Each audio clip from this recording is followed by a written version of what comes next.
በመለኮታዊ እቅድ ውስጥ መኖር ከብዙ አለማመን ያድነናል፣ ከብዙ ፍርሃት ውስጥ ያወጣናል። ለሞመንት ባላመንን ቁጥር በውስጣችን የሚገባ አንድ ነገር አለ፣ ፍርሃት። የምናልፍበት መንገድ ጉዞ ለኛ የክብር መንገድ ነው። ፈተናው የክብር መንገድ ነው። በራሱ ተማምኖ እስራኤልን ከባቢሎን ምድር እንደሚያወጣ እግዚአብሔር ያውቃል። የፈረሰው ቴምፕል እንደሚሰራ ያውቃል። ያ ክብር ተመልሶ እንደሚመጣ ያውቃል። እግዚአብሔር ለምን አይነት ታላቅነት እስራኤልን ኢንደስታይንድ እንዳደረገ እግዚአብሔር አስቀድሞ ያውቃል። ስለዚህ አሁን ያላችሁበት የባቢሎን ምድር እናንተን የሚመጥናችሁ ቦታ አይደለም ይላችኋል። ነገር ግን እኔ ስላለሁኝ በግዞት ምድር ብትሆኑ፣ በምርኮ ምድር ላይም ብትሆኑ ስራችሁን ቀጥሉ። ምንም ነገር ስናደርግ የሆነ ቦታ ልሄድ ነው፣ የሆነ ነገር ልገዛ ነው፣ የሆነ ነገር ልማር ነው፣ የሆነ ነገር ብለን ነው። ልክ እንደዛው በእግዚአብሔር መንግስት ውስጥ አትራፊ መሆን ከፈለግን እያንዳንዱ የህይወት ቀናችን የተሰጠን እድል በፕላን በእቅድ መመራት አለበት።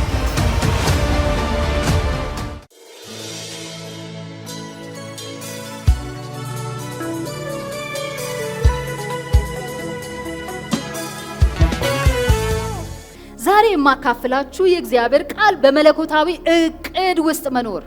እግዚአብሔር ለሰው ልጆች ሁሉ አስቀድሞ ከፍጥረት በፊት ያሰበው መልካም ነገር አለ፣ በክርስቶስ ኢየሱስ የተፈጸመ። የሰው ልጅን ፍጻሜ መልካም አድርጎ እግዚአብሔር ከመጀመሪያው ዲዛይን አድርጎታል።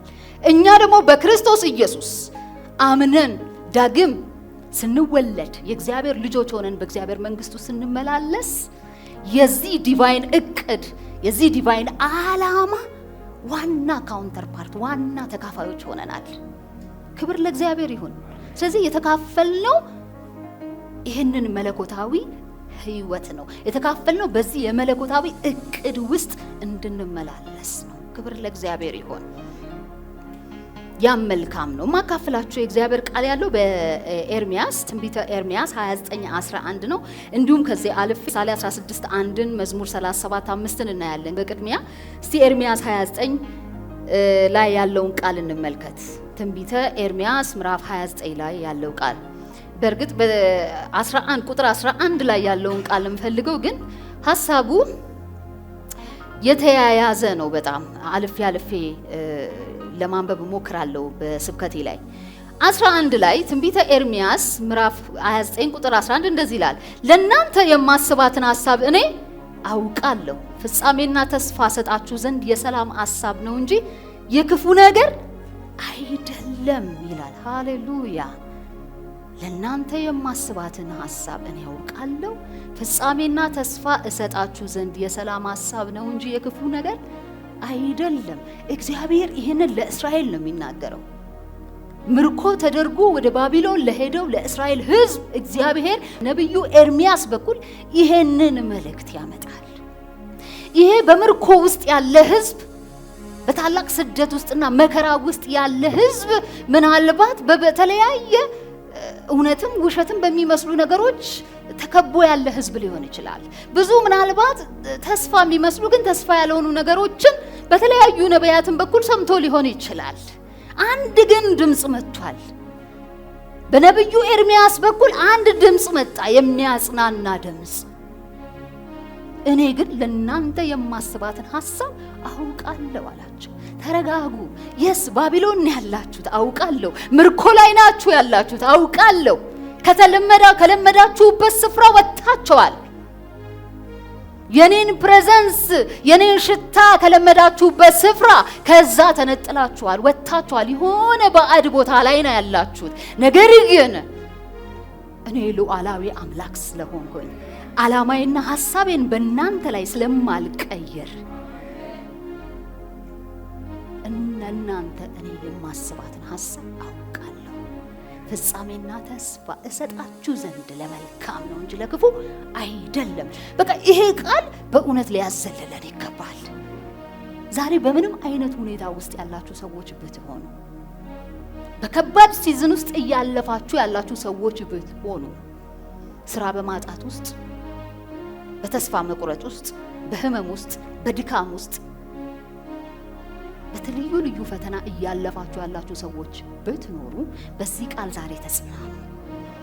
እንደዛም ሆኜ እግዚአብሔር እኔ ከናንተ ጋር በዛ ሁኔታ ውስጥ አለው ይላል። ፍጻሜው መልካም ነው ይላል።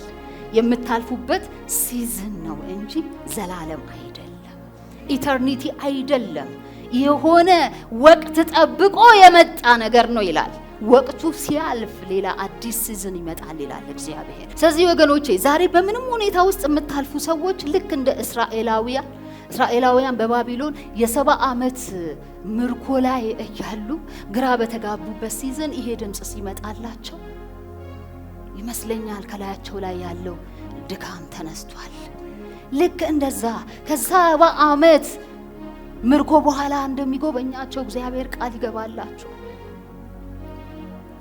ወገኖቼ የእግዚአብሔርን ሉዓላዊነት በህይወታችን ላይ ማመን በጣም አስፈላጊ ነው። ብዙ ነገሮች ከህይወታችን ላይ ሲወሰዱብን በጣም ቀላል ነው መጠራጠር። እግዚአብሔርን መጠራጠር በዛ ሲዝን ውስጥ በጣም ቀላል ነው። አለማመን በጣም ቀላል ነው። እግዚአብሔር ይሰራል ግን በኔ ላይ አይሰራም ማለት በጣም ቀላል ነው። በዛ ሲዝን ውስጥ ሁኔታው ሰይጣን፣ ስጋ፣ አይምሮ ሁሉ ተመካክረው ተደጋግፈው አንተ እንዳታምን ያደርጉሃል በዛ ጊዜ ውስጥ። ነገር ግን ሁሉ ጊዜ መሰረት ወደሚሰጠን ወደ እግዚአብሔር ቃል ማረፊያችን ወደ ሆነ ወደ እግዚአብሔር ቃል ስንመለስ ምን ይለናል ስንል የእግዚአብሔር ቃል ግን የሚናገረው እመን እንጂ አትፍራ፣ እመን እንጂ አትፍራ። እንደዛ ነው የሚለን እግዚአብሔር። ምክንያቱም እግዚአብሔር አስቀድሞ ዲዛይን ያደረገው ቀደም ስናገር እንደሰማችሁ ለሰው ልጆች ሁሉ መልካም ነገር ነው። ክፋትን፣ ጨለማን፣ አለማመንን፣ ውድቀትን፣ ድካምን በህይወታችን ላይ የሚሰብከን ስጋችንና ሰይጣን ናቸው። ሁኔታው ነው። እግዚአብሔር ግን አንተ ጽኑ፣ ብርቱ፣ ኃያል ነው የሚልህ ሁሉ ጊዜ በመታልፍበት ሁሉ እኔ ካንተ ጋር አለው ይላል። ለምንድን ነው የምታልፈው በዛ ሲዝን ውስጥ? እግዚአብሔር ዓላማ ስላለው። ያ ደግሞ የእግዚአብሔር የመለኮታዊው እቅድ አካል ስለሆነ ያ ሲዝን የመለኮታዊው አካል ስለሆነ እቅድ አካል ስለሆነ ስኬፕ ልታደርገው አትችልም ወይም ልታመልጥ አትችልም። ከዛ ወደድክም ጠላህም በዛ ውስጥ ማለፍ ግድ ነው። እግዚአብሔር ፋስት ፉድ አይወድም። እግዚአብሔር የፕሮሰስ አምላክ ነው። እግዚአብሔር በሂደት ያምናል። በቅጽበት የሚያደርገው ነገር እንዳለ ሁሉ እግዚአብሔር ለሚሳሳላቸው ለሚወዳቸው ሁሉ እግዚአብሔር ጊዜን ያመጣል። የሚቀመጡበትን ሲዝን ይሰጣቸዋል። ከሱ የሚሰሙበትን ሲዝን ይሰጣቸዋል። የሚማሩበትን ሲዝን ይሰጣቸዋል። የሚለወጡበትን ሲዝን ይሰጣቸዋል። ነገሮች እንደምናስበው ባልፈጠኑ ጊዜ መጠራጠር በጣም ቀላል ነው።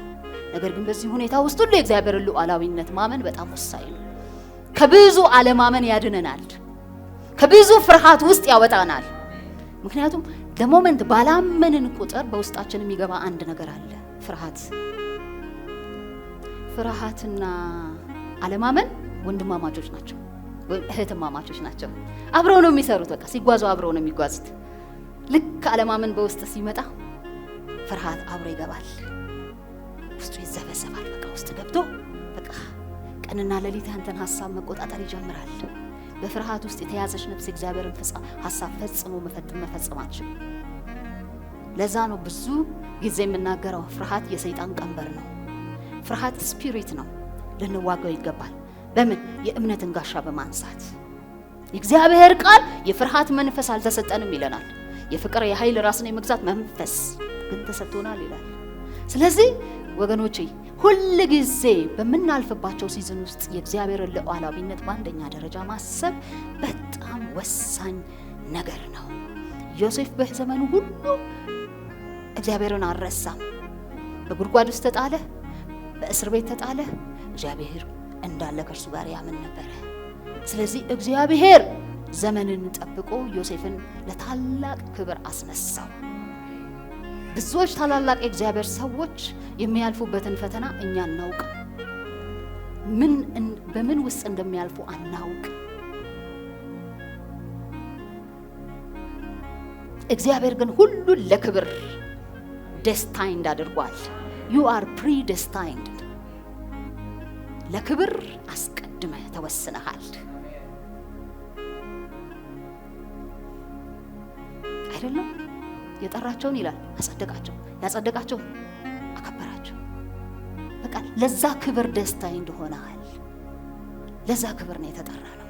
የምናልፍበት መንገድ ጉዞ ለኛ የክብር መንገድ ነው። የክብር መንገድ ነው። ፈተናው የክብር መንገድ ነው። የክብር መንገድ አካል ነው። በዚህ ማመን በጣም ያስፈልጋል ወገኖቼ። በዚህ በትንቢተ ኢሳይያስ ምዕራፍ 29 ቁጥር 5 ላይ አስቀድሞ ምን ይላቸዋል? በዛ ባላችሁበት የምርኮ ምድር ላይ ይላቸዋል፣ ቤት ስሩ፣ ተክልን ትከሉ፣ ፍሬም ያፍራላችሁ፣ ወንዶችና ሴቶች ልጆችን ውለዱ፣ ልጆቻችሁም ወንዶችና ሴቶች ልጆች ይውለዱ። የማይመስል ነገር ነው አይደለ? ፕላን ስታርት ፕላኒንግ ይላቸዋል እግዚአብሔር። በምርኮ ምድር ናት፣ ግን as if nothing happened፣ ምንም ነገር እንዳልተፈጠረ ቀጥሉ ቀጥሉ ይላል እግዚአብሔር። ቀጥሉ። አይመችም ያ፣ ግን አታቁም። አምልኮን አታቁም፣ ጸሎትን አታቁም፣ ፕላንህን አታቁም፣ የአገልግሎት ፕላንህን አታቁም፣ የዝማሬ ፕላንህን አታቁም። የሚጻፉ መዝሙሮች ይጻፉ ይቀጥሉ፣ የሚሰበኩ ስብከቶች ይቀጥሉ ይሰበኩ። ምንም ነገር አይቁም ይላል እግዚአብሔር። እዚህ ጋር ህይወታችሁን ኑሩ ይላችኋል። አትቆጠቡ፣ ዳርቻችሁን ሰፋ ሰፋ አድርጉ። እግዚአብሔር አሰራር አይገርምም? በቃ ምርኮ ላይ ላለ ህዝብ ነው ይሄንን የሚናገረው። ቤት ስሩ፣ ተዝናኑ፣ ዘና በሉ፣ እርሻም ጀምሩ። ክብር ለእግዚአብሔር ይሁን። እግዚአብሔር ሉዓላዊ አምላክ ነው። የተናገረውን ይፈጽመዋል ስለሚያውቅ ነው። እግዚአብሔር በእኛ ተማምኗል። በእስራኤል ተማምኖ አይደለም ይሄንን የሚናገረው፣ በራሱ ተማምኖ ግን ይናገራል። በራሱ ተማምኖ እስራኤልን ከባቢሎን ምድር እንደሚያወጣ እግዚአብሔር ያውቃል። የፈረሰው ቴምፕል እንደሚሰራ ያውቃል። ያ ክብር ተመልሶ እንደሚመጣ ያውቃል። እግዚአብሔር ለምን አይነት ታላቅነት እስራኤልን እንደስታይንድ እንዳደረገ እግዚአብሔር አስቀድሞ ያውቃል። ስለዚህ አሁን ያላችሁበት የባቢሎን ምድር እናንተን የሚመጥናችሁ ቦታ አይደለም ይላችኋል። ነገር ግን እኔ ስላለሁኝ በግዞት ምድር ብትሆኑ፣ በምርኮ ምድር ላይም ብትሆኑ ስራችሁን ቀጥሉ ቀጥሉ። አያችሁ፣ ማቋረጥ ቀላል እኮ ነው። በማይመች ሁኔታ ውስጥ ማቋረጥ በጣም ቀላል ነው። ሁላችንም የምናደርገው ነገር ነው። ሁኔታው አልተመቸም፣ አልተደላደለም። ስለዚህ ዋይኖት በሚመች ጊዜ ማድረግ ይቻላል ብሎ ማሰብ በጣም ቀላል ነው። እግዚአብሔር ግን እቅድ አውጡ ይላችኋል። ለመስፋፋት እቅድ አውጡ፣ ለመብዛት እቅድ አውጡ፣ ለመግዛት እዛም እቅድ አውጡ። that is not the end ጆርኒ ነው ይላችኋል። መንገድ ነው እየሄዳችሁበት ያላችሁ ነገር መንገድ ነው እንጂ ፍጻሜ አይደለም፣ ዴስቲኔሽን አይደለም፣ መጨረሻችሁ አይደለም። ይሄ የክብር መንገድ ጉዞ አካል ነው፣ አንዱ አካል ነው። ስለዚህ ወገኖቼ አንዳንድ ጊዜ እግዚአብሔር መልካም ነው፣ እግዚአብሔር ያውቃል፣ እግዚአብሔር እንደ ፈቃዱ የወደደውን ያደርጋል እንላለን። እግዚአብሔር ግን ይሄን ግን በጣም ጥግ ድረስ እንወስደው አንዳንድ ጊዜ ከኛ የሚጠበቀውን ኃላፊነት እንረሳለን። እግዚአብሔር ፕላን ከሚያወጡ ጋር አብሮ መስራት ይወዳል። እግዚአብሔር የፕላን አምላክ ነው።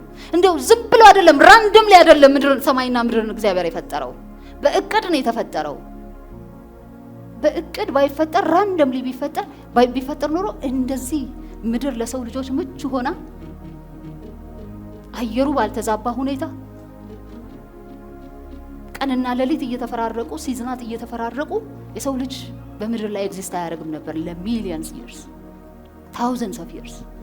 እግዚአብሔር በእቅድ በፕላን ነው እያንዳንዱን ነገር ፍጥረትን ዲዛይን ያደረገው የሰው ልጅን ጭምር።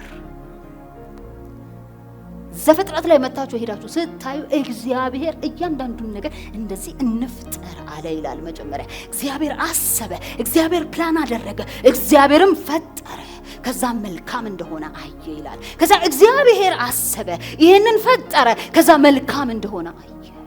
እግዚአብሔር የፕላን አምላክ ነው።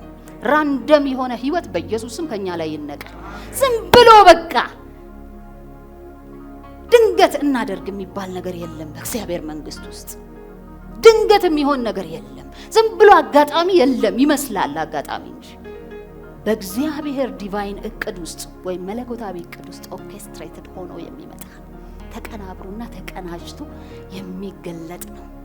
በተለይ በአማኝ ህይወት ወገኖች ራንደም የሆነ ዝም ብሎ ድንገት የሚፈጠር ነገር የለም በእኛ ህይወት ውስጥ። እግዚአብሔር የምታልፍባትን የምታልፊበትን እያንዳንዷን ዝርዝር ሁኔታ ያውቃል። እግዚአብሔር ፍጻሜህን አስቀድሞ ከጀማሪው አውቋል። ይሄ በጣም ግልጽ ሊሆን ይገባል። ነገር ግን የሰው ልጅ ለእግዚአብሔር አሰራር እንዲመች ለመለኮታዊ አሰራር እንዲመች ህይወቱን በፕላን መምራት አለበት። ለዛ ነው እስራኤላውያን ቤቶቻችሁን ስሩ፣ እርሻችሁን ጀምሩ፣ ልጆች ውለዱ ብዙ የሚላቸው። ምክንያቱም ዘመን ተቆጥሮ የሚመጣ ጀነሬሽን አለ። ለእግዚአብሔር ክብር የሚውል ጀነሬሽንን እግዚአብሔር አይቷል። የግዞት ምድር ላይስ ቢሆን ምርኮ ምድር ላይስ ቢሆን እግዚአብሔር ጀነሬሽን አለው። በዛ ውስጥ የሚወለድ ጀነሬሽን አለው። እንዲበዛለት ይፈልጋል እግዚአብሔር። እግዚአብሔር ነጋዴ ነው፣ በጣም ጥሩ ነጋዴ ነው። ማትረፍ ይፈልጋል በእያንዳንዱ ሲዝን ውስጥ። በእግዚአብሔር ሲዝን ውስጥ በተፈጠረው ሲዝን ውስጥ እግዚአብሔር የኪሳራ ሲዝን የለውም። እግዚአብሔር እንዲከስር አይፈልግም። ባንተ ነግዶ ማትረፍ ይፈልጋል ሁሉ ጊዜ። በመከራም እለፍ፣ በተደላደለ መንገድ ውስጥም እያለፍክና ነገር ግን እግዚአብሔር ለእግዚአብሔር መንግስት የሆነ ትርፍ ይዘህ እንድትመጣ ይፈልጋል። ስለዚህ ባለህበት በተቀመጥክበት ስፍራ እግዚአብሔር እቅድ አውጣ ይልሃል። በእቅድ ተንቀሳቀስ። ራንደም የሆነ ህይወት ካንተ ላይ ይመታ በኢየሱስ ስም። ከኛ ላይ ይነሳ በኢየሱስ ስም። አቅዳለሁ በሉ እስቲ። አቅዳለሁ። እንደ እግዚአብሔር ሐሳብ ማቀድ በጣም አስፈላጊ ነው ወገኖቼ። ምክንያቱም የሚያቅዱ ሰዎች ፍሬያማ ናቸው። በመዝሙር 37:5 ላይ በጣም በቃ በህይወቴ ላይ እንደ መርህ የምጠቀምባት ቃል ናት። ክብር ለእግዚአብሔር ይሁን። እንደዚህ ይላል፣ መንገድህን ለእግዚአብሔር አደራ ስጥ ይላል። ታምነህም ተሰማራ እርሱም ያከናውንልሃል። ክብር ለእግዚአብሔር ይሁን። ይሄ ቃል በጣም እጭቅ ያለ ቃል ነው። ባይዘው መንገድህን ይላል ለእግዚአብሔር አደራ ስጥ። you do not have the authority over your መንገድህ ላይ የምትሄድበት መንገድ ላይ አንተ ፉል ኦቶሪቲ የለህም፣ ሙሉ ስልጣን የለህም በመንገድህ ላይ። ስለዚህ ለእግዚአብሔር አደራ ስጠው። ሁሉን ማየት ለሚችለው አይኖቹ በሁሉም ስፍራ ለሆኑት ለእግዚአብሔር መንገድህን መጀመሪያ አደራ ስጥ። ሰሚት አድርግ። በሰሚሴፍ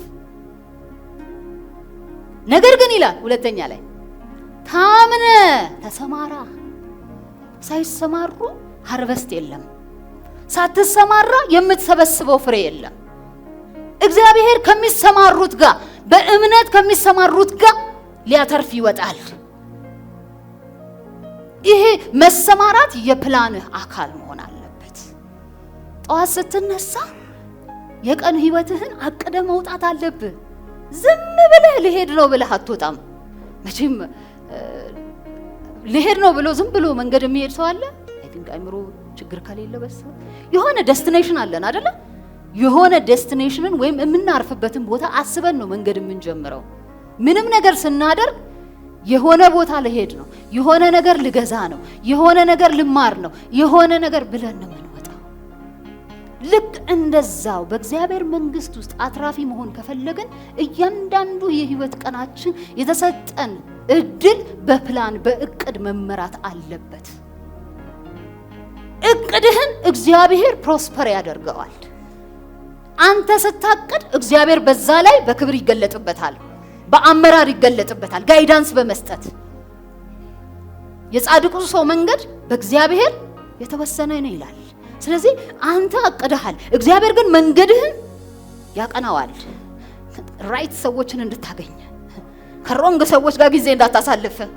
የሚባክን ጊዜ የለውም እግዚአብሔር። ስለዚህ እኛ የሚባክን ጊዜ የለንም። እንዲሁ በከንቱ የሆነ ቦታ ላይ እንዳትቆም፣ የትምም አድራሻ የሌለው መንገድ እንዳትጀምር አስቀድሞ እግዚአብሔር ጋይዳንስ ይሰጣል። አንተ ግን ዩ ፕላን። እግዚአብሔር እቅድ ሳይኖርህ መሪ ሳይኖርህ የሚያደርገህ ነገር የለም። መንጃ ፈቃድ ሳይኖርህ መቼም መኪና መንዳት አንችልም አይደለም? የሆነ ነገር እጃችን ላይ ሲገባ ከዛ በኋላ ቀጥሎ ያለው በር ይከፈታል። ያንዳንድ ሰዎች በረከት ያልተከፈተው ወይም በራቸው ማየት ያቃታቸው ኦሬዲ አልተዘጋጁም በዛ ጉዳይ ላይ። ለዛ ጉዳይ የሚመጥን ዝግጅት በህይወታቸው ላይ የለም። ትልቅ ስራ የምትፈልግ ከሆነ ትልቅ ደሞዝ ያለው ስራ ፈልጋለሁ ብለህ ከተነሳ ለዛ ስራ የሚመጥን ዝግጅት ያስፈልጋል። ምናልባት ትምህርት ቤት መሄድ ይኖርብሃል። አሁን ካለህበት የእውቀት ሌቭል አፕግሬድ ለማድረግ ራስህን ማንበብ ሊኖርብህ ይችላል። ከሰዎች ጋር መገናኘት ሊኖርብህ ይችላል። ብዙ ፕላኖች ማውጣት አለብህ። የትኛውም ወደ ሰክሰስ የሚመጣው የትኛውም ጉዳይ በእግዚአብሔር መንግስት ውስጥ ከትንሽ ፕላኖች ይጀምራል። ትልቅ ፕላን መሆን የለበትም። እግዚአብሔር ቃል ይላል ጅማሬ ጥቂት ብትሆን ፍጻሜ ግን ይበዛል የሚለው። ጥቂትም ትሁን ፕላን አርጋት። ትንሽም ትሁን በሰው አይን፣ ትንሽም ትሁን በአንተ ልብ ላይ ትንሽ የምትመስል ፕላን አለች። እሷን ጀምራት ዛሬ። ታምነህ ተሰማራ። እግዚአብሔር መንገድን ያቀናዋል። መንገድን ያቀኛል። ስለዚህ ወገኖቼ ሁሉ ጊዜ ይሄ እምነትንና ዝግጅትን ባላንስ አድርገን በህይወታችን ላይ ብንሄድ ፍሬያማ እንሆናለን። መዘጋጀት ማለት ዝግጅት ማለት እምነት ማጣት ወይም የእምነት መጉደል ምልክት አይደለም። አንዳንድ ጊዜ አእምሯችን ምን ያስፈልጋል? ምን መዘጋጀት ያስፈልጋል? እግዚአብሔር አለ፣ እግዚአብሔር ይረዳል፣ እንደ እግዚአብሔር ፍቃድ ይሆናል የምንለው ነገር አለ በተለምዶ። ግን ያ አይደለም ወገኖቼ። እግዚአብሔር ሁሉን ነገር ይቆጣጠራል። እግዚአብሔር ብንስት ይመራናል። ለዛ ሰሚት ማድረግ እንዳለብን ቃሉም ይናገረናል። መንገድህን ለእግዚአብሔር አደራ ትሰጣለህ። ነገር ግን ታምኖ መሰማራት ያስፈልጋል። እግዚአብሔር ካንተ ዝግጅት ይፈልጋል። በሙሉ ኃይሉ እግዚአብሔር ባንተ ላይ እንዲሰራ ለፋይናንስ ዝግጅት ያስፈልጋል። ለእድገትህ ዝግጅት ያስፈልጋል። የአእምሮ ዝግጅት ያስፈልጋል። ለአገልግሎታችን ዝግጅት ያስፈልገናል። ነገ ልንደርስበት ለምንፈልገው ግብ ዛሬ ዝግጅት ያስፈልገናል። በምን አቅጣጫ ላይ ነው ልዘረጋ የሚገባው? ያነስኩበት ጠበብ ያለ አመለካከት ያለኝ ኤሪያ ላይ መስፋት የሚገባኝ ካለ መንፈስ ቅዱስ ኢንዲኬት ያደርገኛል። በዛ ኤሪያ ላይ ራሴን ኢኩዊፕ ማድረግ ሊኖርብኝ ይችላል። ጤናህን ራሱ ሳይቀር ፕላን ማድረግ አለብህ። ዛሬ እኮ ራንደምሊ ነው የምንበላው። ያገኘነውን ሁሉ ስለተገኘ አይበላም አይደል? ውጤቱ ይታወቃል። ያገኘውን ሁሉ የሚበላ ሰው ውጤቱ ይታወቃል። ጤናህን ሳይቀር ፕላን ማድረግ አለብን። አስቢ ማቹር እያደረግን ስንሄድ እየበሰልን ስንሄድ ጤናዬን ራሱ ፕላን ማድረግ አለብኝ። ለምበላው ምግብ እውነቴን ነው። ይሄ እምነት ማጣት አይደለም። ኢትስ ዲሲፕሊን፣ ስፒሪቹዋል ዲሲፕሊን ነው።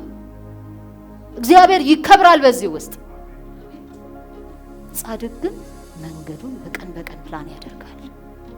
በቃ ታምኜ እሰማራለሁ፣ እግዚአብሔርን እሰማለሁ። አይ ፕላን ማይ ላይፍ፣ አይ ፕላን ማይ ሄልዝ፣ አይ ፕላን ማይ ፋይናንሴን ፕላን አደርጋለሁ። ለቤተሰቤ እቅድ አለኝ፣ ለህይወቴ እቅድ አለኝ። ለእኔና ለእኔ ለሆኑት ነገሮች ሁሉ እቅድ አለኝ። ለቤተ ክርስቲያን እቅድ አለኝ። ይሄ ያስፈልጋል። እቅድ ያስፈልጋል ወገኖቼ። ስለዚህ ያ የህይወታችን ወይም የኑራችን አካሄድ ወይም ላይፍ ስታይላችን ሊሆን ይገባል። ምሳሌ 16:1 ላይ እንደዚህ ይላል እግዚአብሔር ቃል፣ የልብ መዘጋጀት ከሰው ነው፣ የምላስ መልስ ግን ከእግዚአብሔር ዘንድ ነው ይላል። የልብ መዘጋጀት አያችሁ፣ የልብ መዘጋጀት ግን ከማን ነው አለ? ከሰው ነው። ዝግጅት ከኛ ነው። የምላስ መልስ ግን ከእግዚአብሔር ይመጣል ይላል። ስለዚህ ይሄ በጣም በህይወታችን ላይ ትልቅ መርህ ሊሆነን የሚገባ ነገር ነው። ክብር ለእግዚአብሔር ይሁን። ኢየሱስ ክርስቶስ እንኳን የህይወታችን ሮል ሞዴል የሆነው ኢየሱስ ክርስቶስ ላይ ህይወቱ ላይ ስትመለከቱ በስጋ ወራቱ 12ቱን ደቀ መዛሙርት መረጠና በእነሱ ላይ ዝግጅት አደረገ። በቂ ዝግጅት ከነሱ ጋር ነበረው። በቂ ዝግጅት። እዛ በኋላ ለሚሰራው ታላቅ ሚሽን ግብአት የሚሆን ነገር ያስፈልግ ነበር። ስለዚህ ዝም ብሎ 3 ዓመት አገልግሎቱ ላይ ሲመላለስ ዝም ብሎ ራንደምሊ አይደለም የሚንቀሳቀሰው። ኢንቴንሽናል ሆኖ በጣም ኢንቴንሽናል ሆኖ 12ቱን ሰዎች መረጣቸው ይላል። ከዛ በኋላ 12ቱን 3 ዓመት ሙሉ ትምህርት ጫነባቸው፣ ኢንዳክት አደረጋቸው፣ የመንግስቱን ነገር ነገራቸው። በኋላ ሁለት እያደረገ ላካቸው ይላል። ለስራ አሰማራቸው። ውጤቱን አሁን የምናየው ነው። ስለዚህ ወገኖቼ ማንም ዛሬ አታቅድ ግድ የለም እግዚአብሔር አለ ቢል አትስማ። ይሄ ትክክል አይደለም። ይሄ ትክክለኛ አስተምሮ አይደለም። እግዚአብሔር ከሚያቀዱ ጋር በኃይል ይወጣል፣ በኃይል ይሰራል። እስራኤላውያንም እንደዛ ብሏቸዋል። በግዞት ምድር እንኳን ብትሆኑ በምርኮ ምድር ላይ እንኳን እያላችሁ ህይወታችሁን አቅዱ ብሏቸዋል። ተሰማሩ፣ ግዙ። ክብር ለእግዚአብሔር ይሁን። በመጨረሻ አምላችሁ እግዚአብሔር በዚህ ቃል ውስጥ የሚያስተምረን አንድ አጽናኝ ቃሉ ፍጻሜና ተስፋ ሰጥቶናል። ሃሌሉያ። ለእስራኤል እንደዚህ ይላል፣ ፍጻሜና ተስፋ እሰጣችሁ ዘንድ ለመልካም ነው እንጂ ለክፉ አይደለም። የእግዚአብሔር ሐሳብ ባንተ ላይ አንድም ክፉ ሆኖ አያውቅም። ያንተስ የስሜት ጉዳይ ሊሆን ይችላል። ፊል ልታረገው ትችላለህ። ለምሳሌ ጥሩ ነገር ላይ ሰማህ ይችላል። እግዚአብሔር ካንተ ጋር እንዳልሆነ፣ እግዚአብሔር እንደተወ እንደተጣልክ ሊሰማህ ይችላል። እግዚአብሔር ግን ከፊሊንግህ ጋር አይደለም የሚሰራው፣ ወይም ከስሜት ጋር አይደለም የሚሰራው። የእግዚአብሔር ነገር በሞኝነት በእምነት ነው።